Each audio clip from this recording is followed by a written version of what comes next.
Hi, greetings everyone. VBA is a sequential programming language. What this means is that each line of code gets executed from top to bottom until there are no more lines of code to read. If you want to go back, then you have to force the program to do so. You do the forcing with the help of the loop. The reason why you would want to force the program to go back up is to execute a line or lines of code repeatedly. Looping is one of the most powerful programming technique. A loop in Excel VBA enables you to loop through a range of cells with just a few code lines. As the VB loop structures allow you to run one or more lines of code repetitively, you can repeat the statements in a loop structure until a condition is true, a specified number of times or once for each element in a collection. The following illustration shows a loop structure that runs a set of statements until a condition becomes true. In our further videos, we will understand how to use the loops. Till then, in this video, I will only name the loops in the VBA. There are in all 4 loops where your loops are broadly classified into 2, that is, one is the for loop and the other one is the do loop. Your for loop is again classified into 2 loops, that is the for next loop and the other one is the for each loop. Your do loop is then classified into 2 other loops, that is the do while loop and the do loop while. I hope the concept is clear to you. That brings me to the end of this video. Thank you. Bye-bye. Hi, in our earlier video we saw what is a loop and what are the types of loops. Now in this video I will explain you the first type of loop, that is the for next loop. So in this video we will learn how to repeat a group of statements a specified number of times. For next loop will help you in this case. We will first work with a single loop. You can use a single loop to loop through one-dimensional range of cells. Now, here is the syntax of for next loop. For next loop starts with a keyword for, and when the next iteration will start, it will start with a keyword next. So, with for you will mention the variable and the start number of the loop to the end number of the loop. You will mention the action that will be taken care by for next loop. Next, you will again run the variable from start to end. So this is how your loop will work. We will take as an example here, say sub the name of the procedure. I have given the name of a variable here, that is I, as an integer. It will start with for keyword for I is equal to 1 to 5. We will then write the VBA code here, and then the next variable number will be executed. The I changes every time through the loop. It has an initial value of 1 and increments by 1 until it reaches 5. I is a counter variable. You can give it any name you want. For example, for j is equal to 1 to 5. 1 will be the start value of the variable I and 5 will be the end value of the variable I. For next loop ends with the next keyword and it starts with the for keyword. So let's take for example here, sub the name of the loop I have given as loop 1, the name of the variable for I is equal to 1 to 5, and here as a part of the procedure I have mentioned the code as cells the name of the variable comma 1. So I will represent the row index number and 1 will represent the column index number. Dot value is equal to 100. So it will fill all the numbers starting from 1 to 5, that is the row number 1 to 5 and the column number 1 with the number 100. So first time it will execute, it will take the row number as 1. The next time the I will run, it will take number 2 as the second iteration. So it will keep on continuing the loop till it reaches 5. The code lines between for and next will be executed 5 times. For I is equal to 1, Excel VBA enters the value 100 into the cell. At the intersection of row 1 and column 1, when the Excel VBA reaches next I, it increases I with 1 and jumps back to the for statement. For I is equal to 2, Excel VBA enters the value 100 into the cell at the intersection of row 2 and column 1. As a small note, it is good practice to always indent the tab here. If you see, I have indented the code between for and next statement. This makes your code easier to read. So let us execute this code now.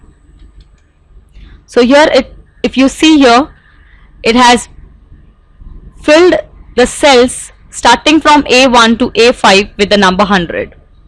So this is how the for next loop help you with a fixed number of iterations. Next in this video, we will discuss how to use a double loop to loop. You can use a double loop to loop through a two-dimensional range of cells.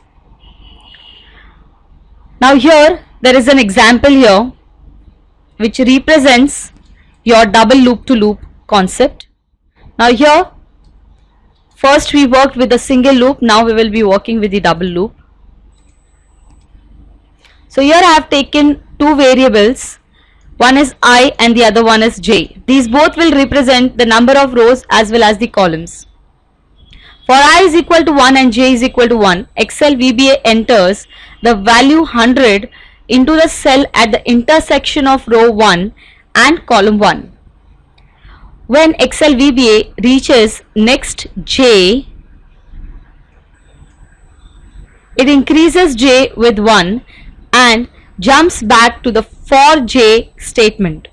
For I is equal to 1 and j is equal to 2, Excel VBA enters the value 100 into the cell at the intersection of row 1 and column 2.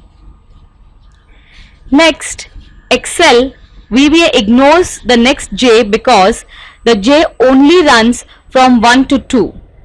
Because j represents the number of columns, so it is taking only 2 columns in this example, while the number of rows it has represented is 1 to 6. So I will be run 6 times and j will run 2 times. Excel VBA reaches the next I, it increases I with 1 and jumps back to the for I statement. For I is equal to 2 and j is equal to 1, Excel will enter the value 100 into the cell at the intersection of row 2 and column 1. Now let us run this. It will fill the number of rows from 1 to 6 with the number 100, but in both the columns. So if you see here, this is what the output is. Now let us work with the triple loop to loop. In the triple loop to loop, you can use a triple loop to loop through two-dimensional ranges on multiple Excel worksheets. Now here if you see the example, I have used 3 variables defined as an integer. C will represent the number of worksheets, I will represent the row index number and j will represent the column index number. So for C is equal to 1 to 3, so in all the 3 worksheets it will execute this code. For I is equal to 1 to 6, starting from row number 1 to row number 6, starting from column number 1 to column number 2, worksheet C dot cells I comma j dot value is equal to 100.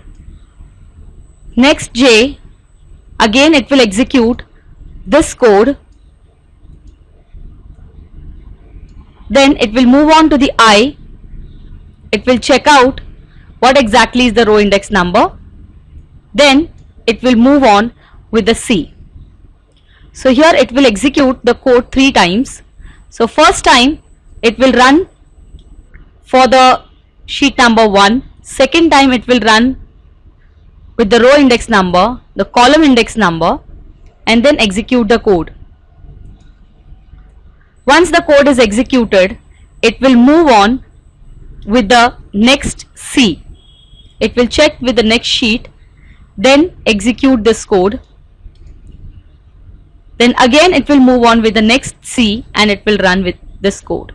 The only change made compared to the code for the double loop is that we have added one more loop and added worksheets in front of the cell to get the two-dimensional range on the first sheet for C is equal to 1, the second sheet for C is equal to 2, and third sheet for C is equal to 3. You can download our Excel file to see this result. So I'll run this code here. So this is how it is working. So if you see on sheet 1 I have got the output. I'll move on to the sheet 2, the same output, the sheet 3, the same output. Now here I have a small example for you where I have practically implemented the for next loop. Let us see how to execute this. I'll take a sheet 4. I'll say monthly sales.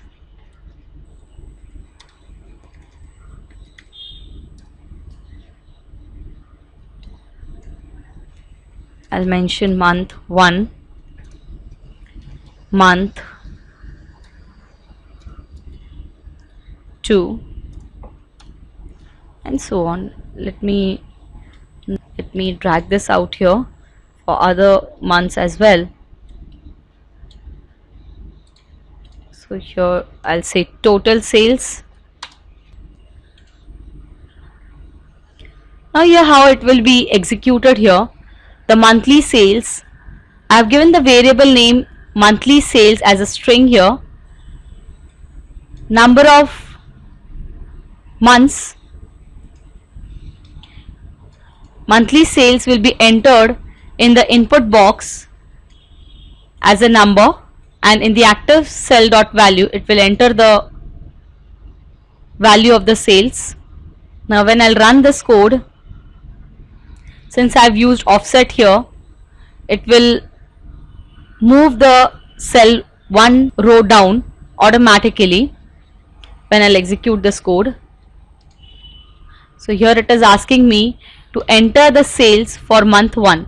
I'll say sales for month 1 is 10,000. For month 2, say I'll give a random value as this. Say I'll give the value as this. I'll give the value as this, and it will keep on running the code till it reaches the number 12. I'll keep on adding the code here.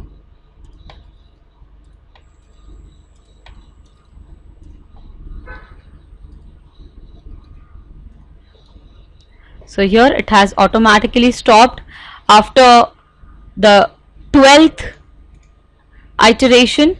So here if you see, the moment it went to the 13th iteration, it stopped executing the code and it went back to the code window. This is how you can work with the for next loop. Hi. Besides the for next loop, there are other loops in Excel VBA. For example, the do while loop. The code placed between the do while and loop will be repeated as long as the part after the do while is true. You can use the do while loop to test a condition at the start of the loop.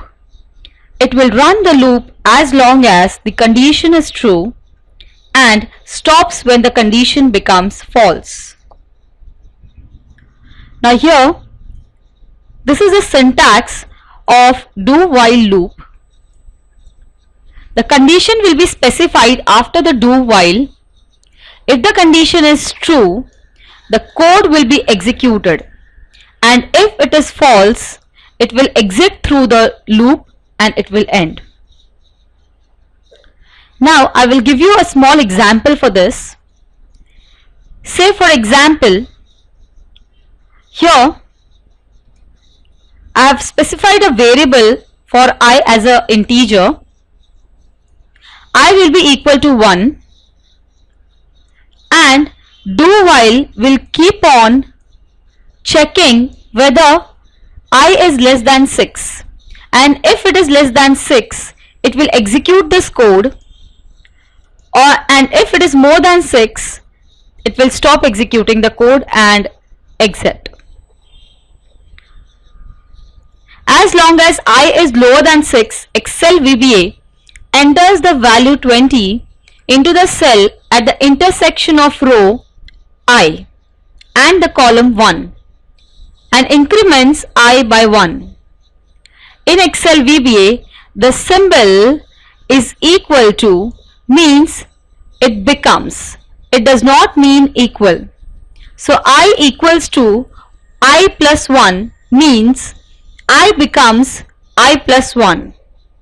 In other words, take the present value of I and add 1 to it.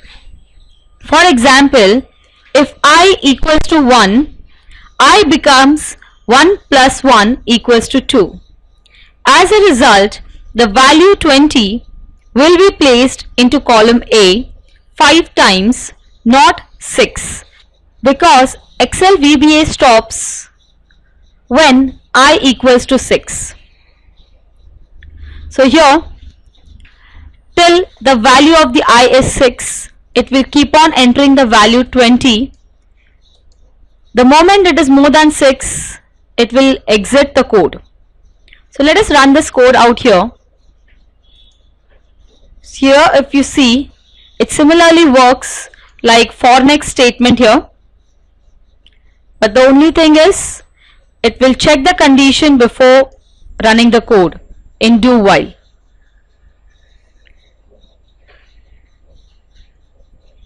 Here we have another example for you. Enter some value in the column A. Let us put some value in the column A here. So I enter 56, 63, 78, 65, 89, 39, 28, 46, 39, I'd say 40, 20.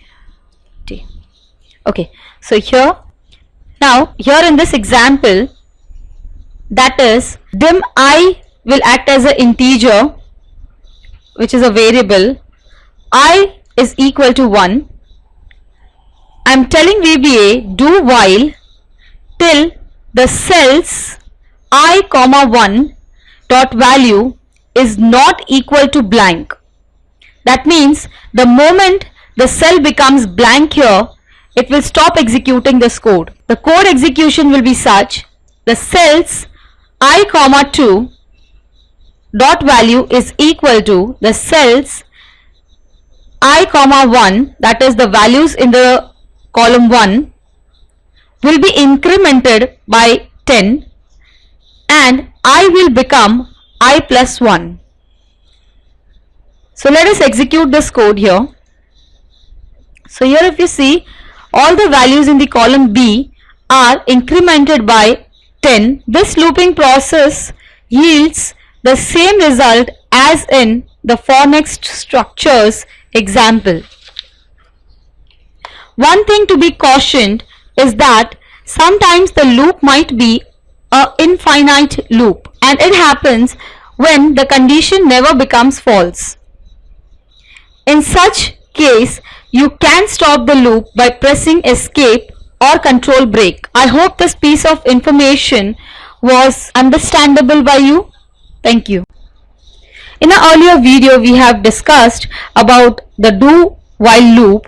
Now it's time to discuss something different. I hope you might have practiced the do while loop. Let us discuss about the do loop while here.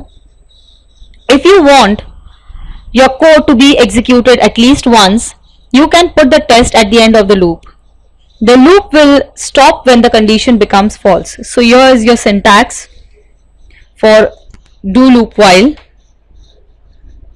where your code will be executed at least once and then your condition will be tested. If the condition is true, the code will be executed. If the condition is false, it will exit out of your code. So let us discuss here. Here we have an example for you where I is a variable name. So it will execute the code for row number 1 and the column number 1, that is at the intersection of row number 1 and column number 1. It will put the value of I into it, and then the value of the I will be added to 1, and that will be the value of I the very next time. So it will be executed till the value of the I is less than 3. The moment it is more than 3, it will stop executing. So let us execute this code and see what is the output. So here if you see, till the value of the I is less than 3, it has executed the code. The moment it was more than 3, it stopped executing. I hope this example is clear to you. Later on we will be working with some more examples. Till then, keep practicing. Hi, now it's time to take few assignments here. Say I want you to create a table here in such a way that it should type the name in the first cell, the salary of the employee in the second cell. In the third cell, I want that you should calculate the HRA as say 2% of the basic salary.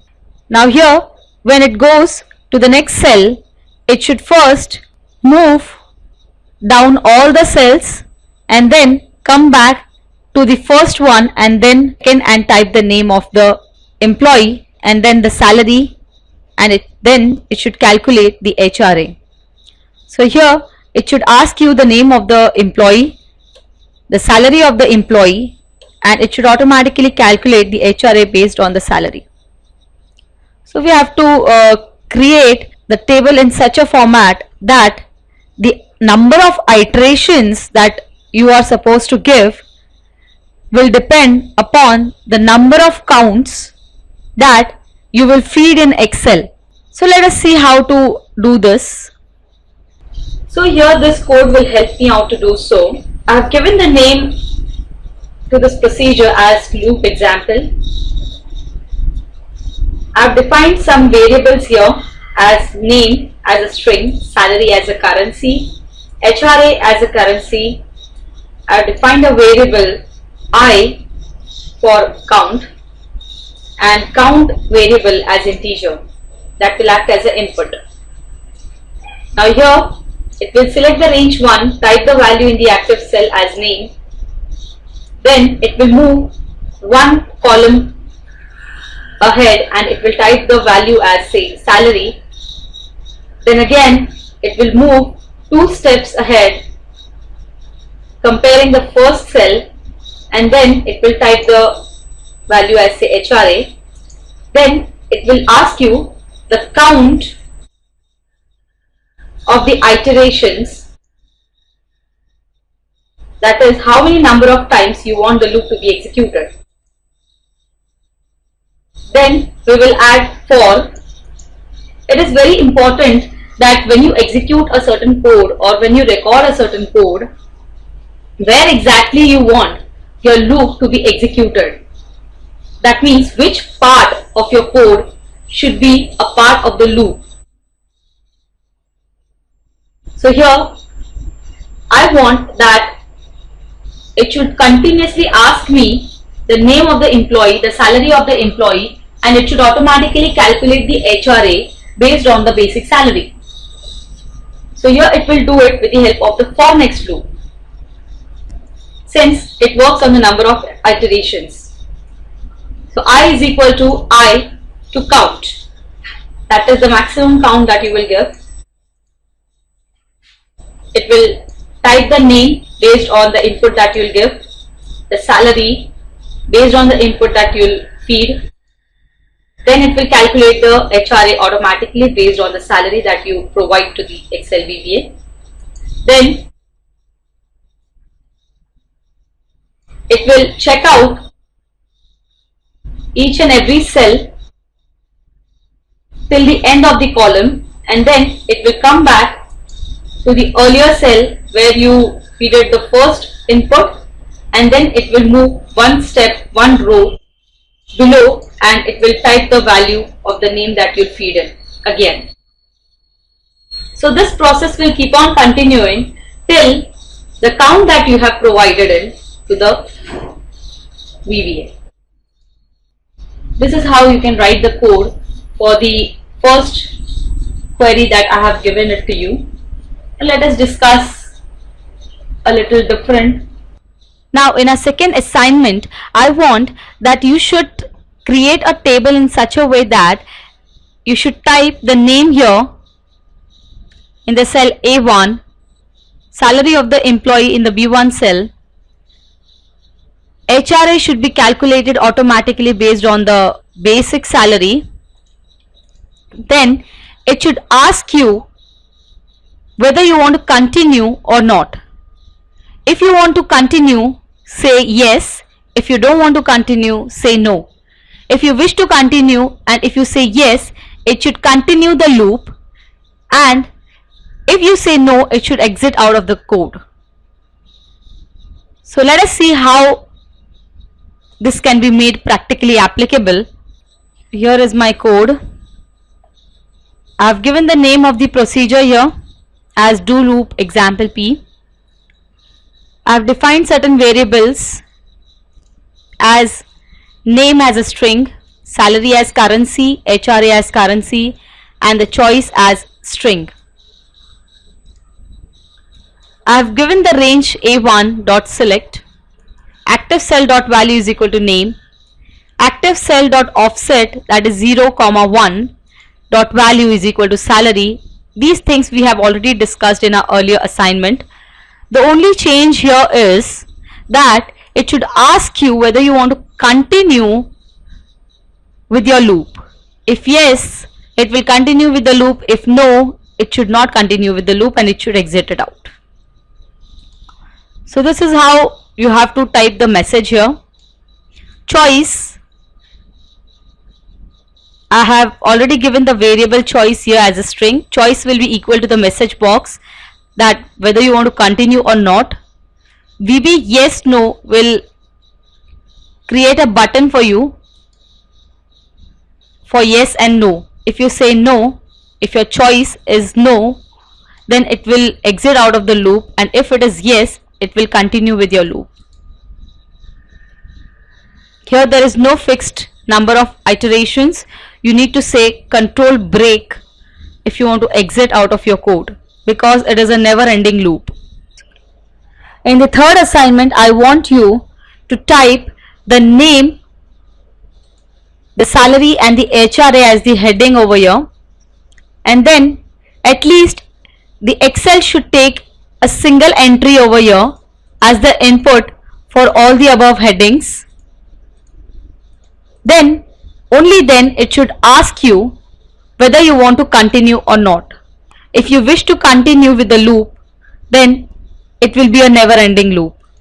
If you say no, then it will exit out of your code. So let us see how to do this. Now here this will be done with the help of do loop while, because as the query, it should ask you whether you want to continue or not after giving at least one input to Excel.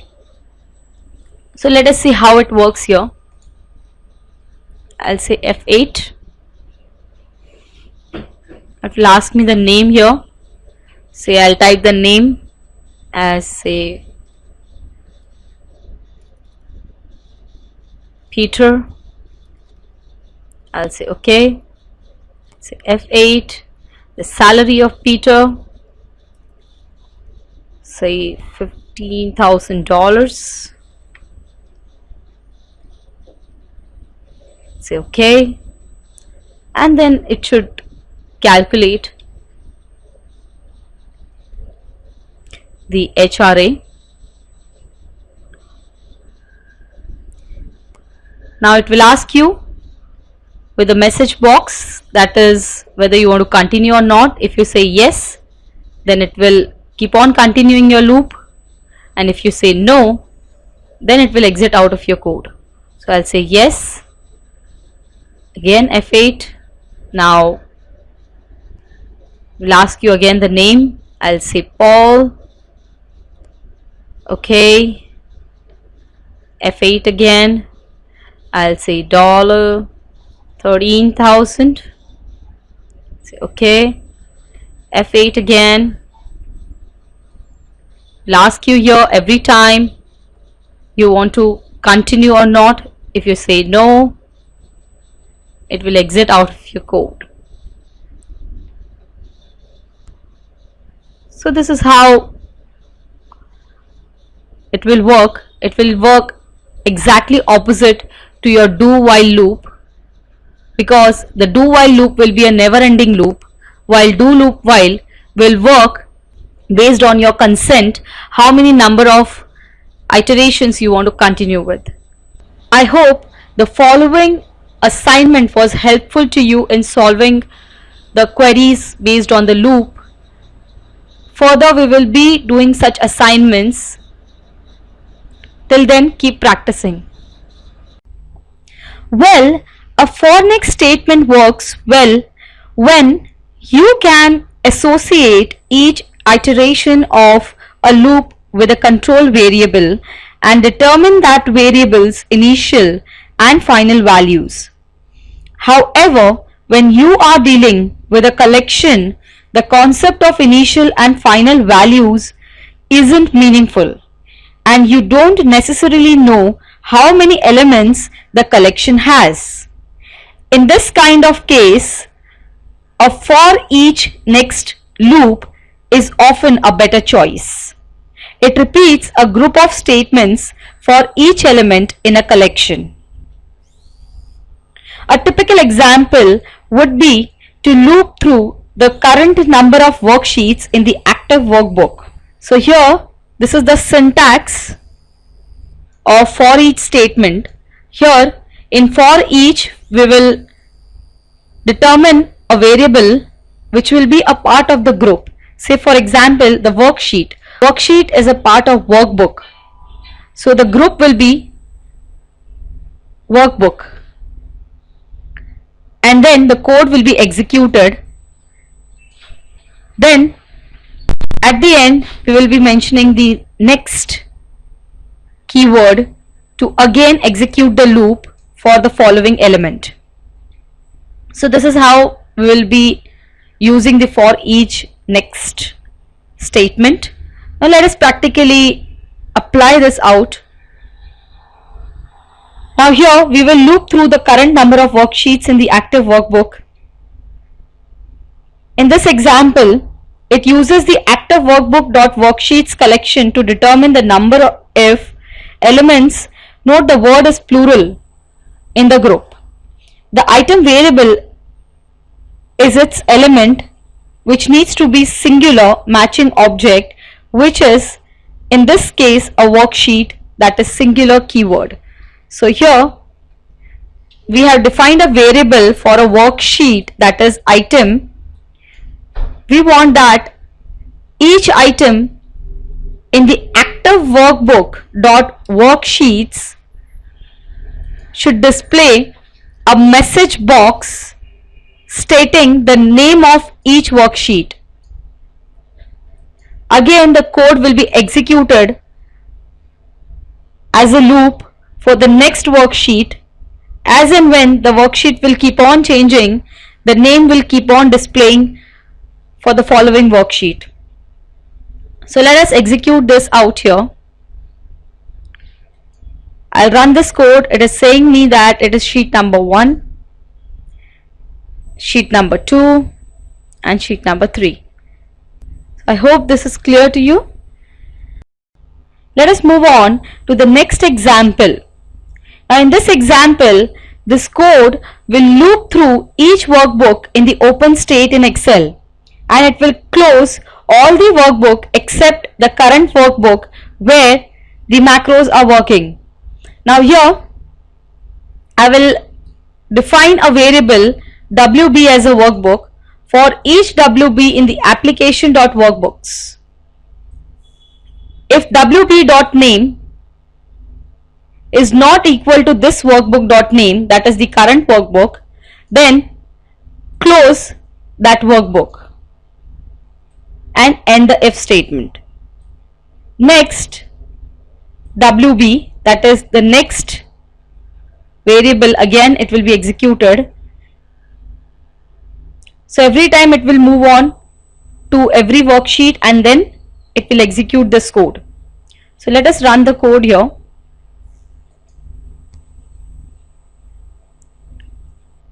So here if you see, it has closed the worksheet. Since here the macros are already working, the codes are working, it hasn't closed this workbook, it has closed the previous workbook which was open.